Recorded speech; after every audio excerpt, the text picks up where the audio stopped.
There has been in the recent years a all-out assault on the right to earn a living in this country and on workers' rights that began in California and then became national during this last administration. But right now we have an opportunity to not only swing the pendulum back towards the side of workers, but to keep it there by enacting changes into statute that will actually protect workers' rights and the right to earn a living.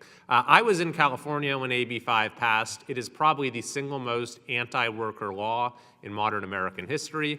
The Democrat witness just provided a very clear demonstration of that when she attacked the tens of millions of Americans who choose to be independent contractors, saying these aren't good jobs. Never mind the fact that almost everyone who is in those positions says that this is the way, this is the path, the career path that they've chosen for themselves. But in California, when AB 5 passed, the results were immediate. It was the government coming in and directly taking away people's choices and their economic freedom. We talk about DoorDash and Lyft drivers and Uber drivers and folks who are on these platforms, and it was terrible for them, yes, but let's say that you're someone who is good at website design. You wanted to offer those services to the world for people to hire you. The government said, no, you're not allowed to do that. Or let's say you're someone who's good at planning events. You wanted to offer your services as an event planner for weddings or whatever the case may be. No, the government comes in and says, you're not allowed to do that. Let's say you're someone who has a nice white beard and a jolly disposition, and you want to offer your services to malls to be a Santa at Christmas time.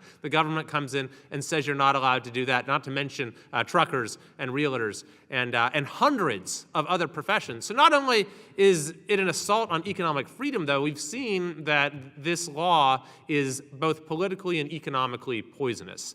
Julie Su, the reason she was installed by President Biden at the Department of Labor is that the Senate rejected her nomination on a bipartisan basis. And I believe it was the oversight of this committee exposing what she had done with AB 5 that was largely responsible for that. What's more, I asked Ms. Su when she was here if she happened to know which state had the highest unemployment. She didn't know, even though she was herself the former labor secretary in California, that the answer was California. I also asked her, did she know what state has the highest poverty rate? She didn't know. The answer was California. I asked her which state had seen the slowest growth in wages for workers. She didn't know that, even though she was the California labor secretary. The answer was California. And it's precisely because of laws like AB 5 that have served to diminish opportunity in the state. So, Ms. Caven, you've gone into this a little so far, but you have talked to so many freelancers in your state of New Jersey, certainly in California, across the country. We have Lisa here as one example, who have been harmed so badly by this law and have lost their ability to earn a living, to provide for their families. I remember Vox, which actually editorialized in favor of AB 5. Then they had to stop working with dozens of their writers as soon as the law took effect. Can you share with us a couple other stories of people who have suffered under these restrictions on their rights? Yes, Congressman. In fact, there's one just out of California this weekend that I was talking with. She runs a nonprofit opera in California, and after AB 5 hit, she got walloped and couldn't keep going, and the state came up with some kind of a fund, money out of the pandemic money to help people like her. Well, Governor Newsom just cut that too. So she's now going out of business now 5 years later after AB 5 because of AB 5. It just took this long to get there. During the pandemic, there was in California music festivals that shut down, and people thought it was because of the pandemic, but it wasn't. They came out and said it was because they couldn't put those music festivals on because of AB 5. Musicians, actors, so many people get affected by this, it's hard to even comprehend. I heard you read the list of more than 600 affected professions in the well of the House of Representatives. It's shocking to people how many different types of professions get affected by this kind of freelance busting. It's horrible.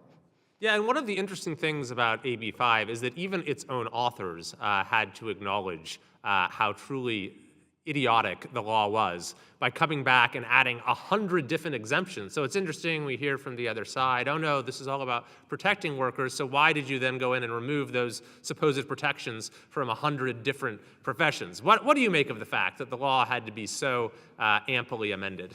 I think that Lorena Gonzalez, who was the primary sponsor, came out and said we were right and she was wrong when it came to the freelance writers in California. And what's worse, Congressman Kiley, is when you look at federal legislation like the PRO Act, what's going on with regulatory rulemaking in New Jersey right now, there are no exemptions. So all these awful effects that we've seen in California, that's with more than 100 professions getting partial or full exemptions from that freelance busting. We're not going to have any.